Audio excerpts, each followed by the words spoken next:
There's so many cool things about this. So let's just start with you, Dan. Let's talk about, you've had an incredible career, law enforcement, respected. A lot of people here because of you today. How did you get from this career of respected law enforcement, all of these things, to July the 25th?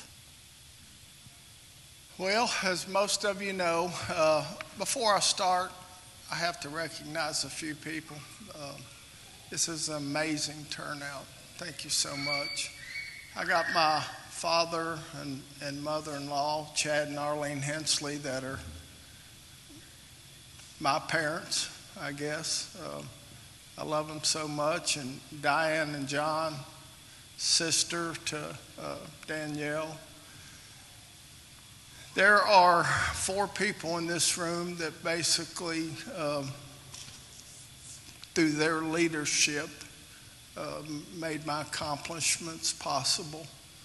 One of them's Tim Hazlett, one of the greatest men I ever worked with the state police. He retired as the deputy director of the Kentucky State Police.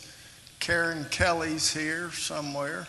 I seen her earlier, right there. I got a good story on Karen. I have to tell it. So we were doing a search warrant in Barwick, Kentucky, and several of the Unite guys are here, Keith and Everett and James, and unfortunately Paul Sandlin was just taken out by ambulance. But so we worked all day on an operations plan, and it was flawless. Everybody knew their role, and it was perfect. So we went up the holler, into the driveway, and the awfulest shootout I've ever been involved in my life occurred. I mean, we shot for 5 minutes. It was crazy. So I picked the phone up and called Karen, who was in Corbin receiving an award for Woman of the Year, I think. And I said, and Karen did not have a law enforcement background. She was familiar with law enforcement. Obviously, she ran Unite. And I said, Karen, we just had the awful shootout ever was. And she goes, is everybody okay? And I said, yeah, we're fine. And from that point on, I knew we had it. It was crazy. Thank you for everything you did for me in my career. Theron Hurley, never worked with anybody like him. Loves kids more than anybody I've ever met. He's the deputy superintendent for Lowell County Schools. I seen him earlier. He's got every right to be extremely angry with me, but he came here for me, and I'll never forget it. And then there's Paul Sandlin, who just left. You know, most people can't tell you their own phone number. Paul's home phone number, 785-4061. That's how many times I called him. I called him every night about 10 o'clock to fill him in on what we did that day. He was a great man and a great leader. All 4 people I just mentioned were fantastic leaders, and it means the world to me that you showed up. So I started my career with the state police in '82. I'm only going to tell 2 stories, and I'm going to tell it for the benefit of you young kids. The first wreck I ever worked in my career, car traveling very fast, went around a curve. The cap on the guardrail was missing, and the I-beam from the guardrail went through the engine block and decapitated a 16-year-old girl. Her head was in the back seat, her body was in the front seat. And you think, how in the world can you process that? And I couldn't, so I just buried it like I buried everything else. 6 months later, Breathitt County prom, it was prom night, never forget it.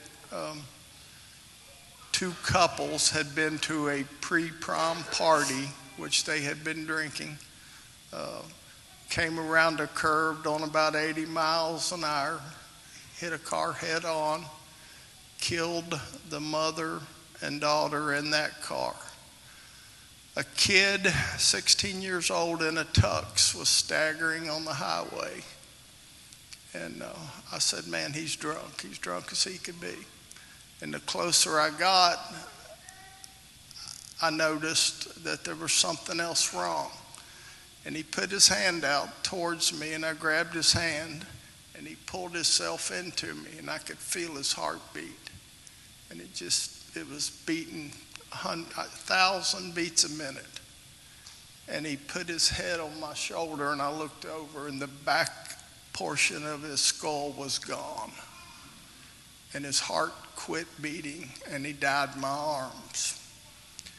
I'm very hopeful that he knew somebody was holding him when he died. Here again, you can't process things like that. So you just bury him deep inside. And it continued. There's many, many cops in this room, many cops I worked with. Eastern Kentucky was a crazy place. Murders, suicides, domestic abuse, family violence, it just never stopped. And you were really never able to process it. You would go home, they would say, how was your day? And you would say, well, it was good, or it was typical. Cops did not share their feelings, so to speak. Then in early 90s, I'm one of the co-founders of Move Over or Get Pulled Over. I got hit by a car doing about 60 miles an hour. I had a 4-level fusion with a titanium cage installed. The doctor told me after a month's worth of pain medication that I would have to learn how to deal with the pain. And the way I dealt with the pain was alcohol, and it worked, quite frankly. It worked for a while, or at least I thought it worked.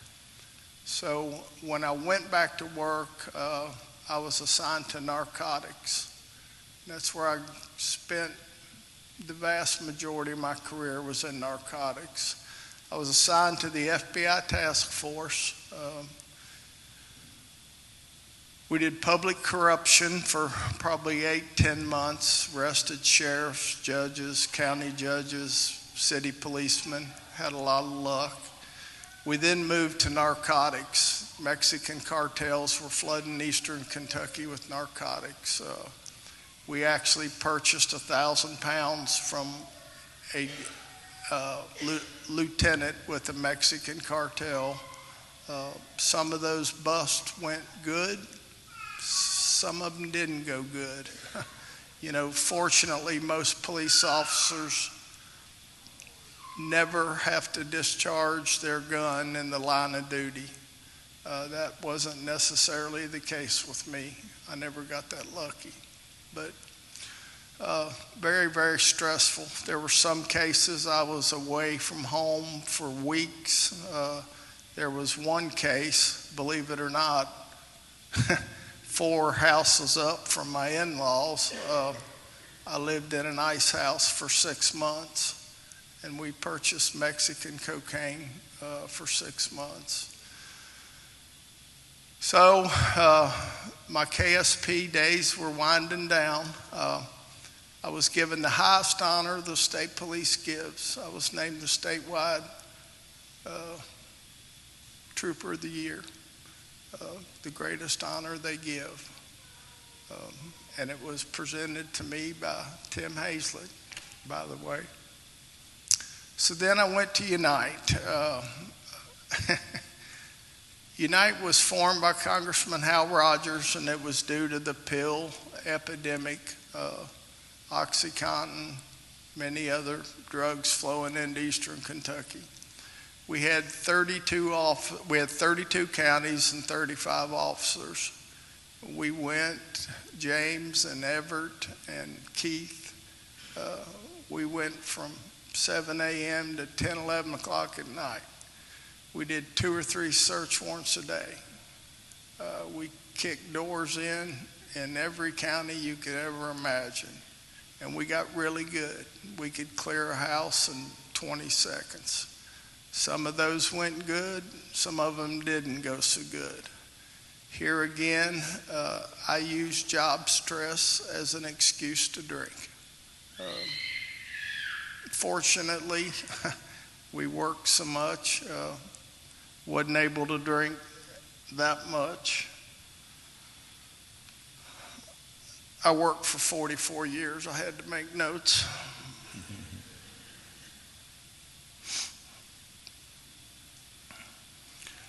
I then went to work for Lowell County Schools, and it was such a rewarding job. Like I said, you don't get to see what the superintendent and the deputy superintendent do, but you can believe me that they love and care for your kids more than you'll ever know. But they've got 10,000 kids and 1,600 employees. So, that job too was extremely stressful.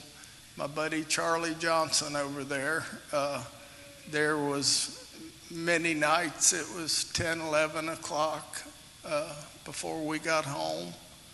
But that was okay. We were taking care of kids. That's what we do. So then throughout the whole time, I experienced flashbacks. I would sleep 3 or 4 hours a night, generally.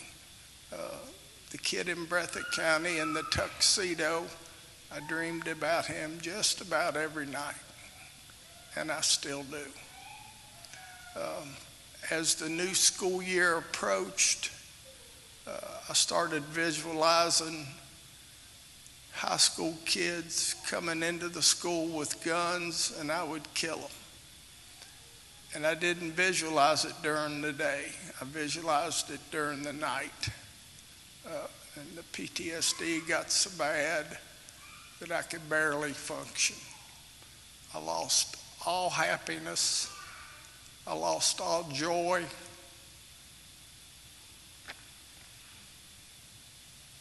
I just lost it all. So then came July 25th. PTSD, anxiety, substance abuse all came together. So I checked into a motel room. Had no clue what I was doing. I just knew it was not going to end well. And by the grace of God, I ran out of liquor, so went to the liquor store and got arrested, which was the culmination of 44 years of police work. So at 5:30 a.m., my wife picked me up at jail. And she said, "Honey, you've tried for years to fix yourself, but you can't do it." And she was right. So she said, "You're going to treatment." So she called my son, who's a former combat Marine, an active duty trooper, God love him. And he knew of a place called Warrior's Heart. It's in Bandera, Texas. It only takes military and first responders. So we decided Warrior's Heart was for us. Because of the government decided when I turned 65, they needed to put me on Medicare. Now, prior to 65, I had state police retirement that covered everything. It was great insurance. Medicare that you pay for is horrible. And I hate it for those of you that are on Medicare. It did not cover the treatment. So my wife called Jeff, our family wealth manager, and said, "Withdraw the money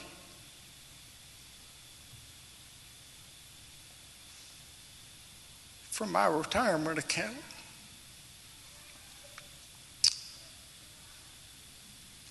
Because he's got to go. 2 days later, Operation Unite, the Shepherd Foundation, and members of this church brought checks to pay for my treatment.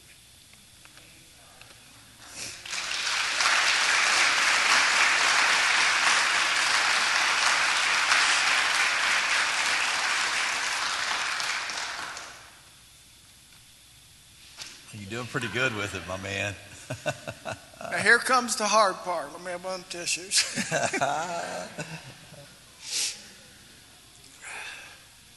You would think, being arrested, you would hit rock bottom. It's been mine and Karen's experience that when we arrest you, you're on rock bottom. That was not rock bottom for me. We got on a plane on August the 3rd and flew to San Antonio. Did you get a lot of texts when you were on your way? We did. I got several texts from buddies that I worked with at KSP and Unite. And so many of them said, I should be on that plane with you. That I'm in the same place you are. I'm a functioning alcoholic with PTSD and raging anxiety. And it broke my heart. But rock bottom came when I left my wife at the gate at Warrior's Heart.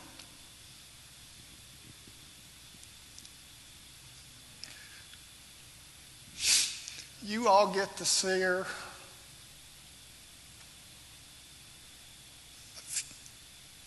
few minutes on Sunday, but now she's like that 24/7, 365. She's an angel, and I put her through hell. And she was there for me every step of the way. She always has been. So I don't remember intake. I was tore up. They said they took me around the facility. I don't remember that either. I don't have any recollection whatsoever of any of it. So I went up to my room and I laid in bed, and I've always prayed. I knew there's a God. I should have been dead 100 times throughout my various careers. I took every risk you could ever take, but I survived. But praying was tough for me. I would pray for 30, 40 seconds, and then thoughts and everything would enter my mind, and I would just say, amen. I tried. Not this time. So I started praying for her, praying for my children, and praying for me, because I knew that if I didn't get help, I was going to die. There was no doubt. And right then, Jesus appeared to me, just as clear as I'm looking at you. And I said, Lord, I lay it all at your feet. I need you. I need you every step of this journey. Now, before I went to Warrior's Heart, I'd had an MRI, and I got a slight tear in the back of my knee. But I'd been through so many operations, I said, I ain't having another one. But I got up, and I said, I'm going to take a walk. 600 miles later and 37 pounds less, I quit walking. I walked, I fasted, and I prayed for 43 days. Before Warrior's Heart, I couldn't lift weights. I got a problem with my shoulder. lifted like a fanatic twice a day. No shoulder pain, no knee pain. Continued to fast, continued to walk, and continued to pray. Before Warrior's Heart, I couldn't read books because as I would read a sentence, those crazy thoughts would come back in your head. I read 2,000 pages. I read every book they had on substance abuse, PTSD, started some of them over and asked them if they had more I could read. Praying was such clarity, reading with such clarity. And these are miracles that only God can do. I promise.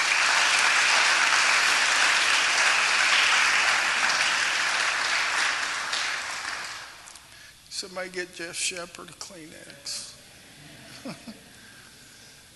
Warrior's Heart is amazing. As I said earlier, it's only cops and military and first responders, and they're like-minded people. I was put in the A group, which was the PTSD group. Most everybody in that group had witnessed killings, had killed, and I was quite intimidated. They had Navy SEALs, Army Rangers, special ops. They had every heavy hitter the military has to offer, and it was quite intimidating. But they make you do a lifeline from birth to present, and they make you list every traumatic event in your life, and you have to present that to the group. It was the most liberating thing I've ever done in my life. For the first time in my life, I talked about that kid in the tux, and I talked about the decapitated 16-year-old, and I talked about the shootouts. And we had a lot more in common than I could ever imagine. Now, if you want to truly appreciate the men and women that serve this country, serve this state, and serve these counties, listen to them at 3 o'clock in the morning when they're screaming and they're fighting their pillows and they're yelling, "Die." And every one of them's having PTSD flashbacks. It's heartbreaking.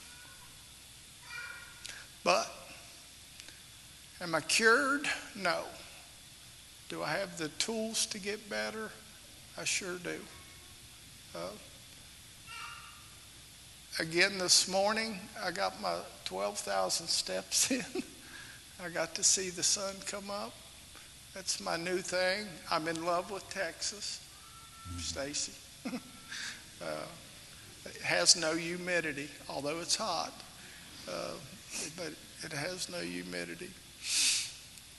And I learned so much. We had 6 hours in class a day, groups, large groups, small groups, and one-on-one PTSD, anxiety, and substance abuse counseling. I'm 65 days into this journey, and every day I ask the Lord to stay with me one more day, because I know that's the only way I'm going to make this. And I'm slowly getting confidence back, and I'm slowly getting happiness and joy back. I still do have flashbacks, but they're nowhere near what they used to be, and they're getting better. So you had to go to Texas. He took this personal.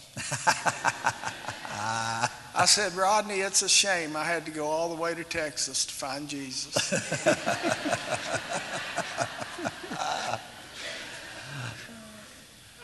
I knew he was in Kentucky. I just never saw him in Kentucky, but I did see him in Texas. So when you went to Texas, that's when you've had this life-changing encounter with Jesus Christ. I've never, I don't know how to explain it. I'm laying in a bed Jesus appeared to me as clear as I am looking at you in a white robe. He had his hands, palms out. The harder I would pray, he would lift his hands. And I called Dan. We only got our cell phones for 20 or 30 minutes a night, which my daughter was very angry about because FaceTime. And I called Danielle and I told her about the experience, and I said, it's the most amazing thing that's ever happened to me in my life. And she said, well, you're stupid. And I said, what are you talking about? If Jesus raises his hands, run to him. He'll give you a hug. So I messed that one up. So Dan, when you got out of Warrior's Heart, obviously, they gave you the tools, and I'm thankful for, the training, the education for those people as far as counseling and that stuff. I've always been a proponent of mental health counseling and stuff. I think legally, mandatory for those that are first responders, law enforcement, military, that they should have to see somebody on a regular basis. But you spend that time there, they've helped you with those kind of things. But the thing that has changed your life is what Jesus has done in your life. There's no question. I was approaching the end of the program, and they called me in, the PTSD counselor, and she said, now, to be successful, you have to have family support. And she said, a lot of guys here do not have family support, and we encourage that they extend their stay or go to sober living for 6, 8 a year, or you can go home. She said, do you have family support? And I said, yes, I've got 305. And she said, honey, nobody's got 305. I said, well, I do.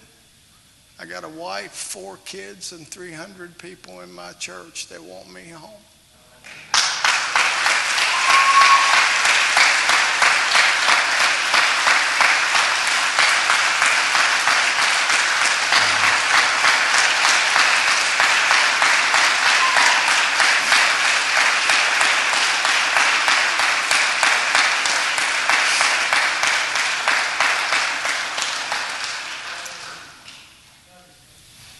Jesus changes everything.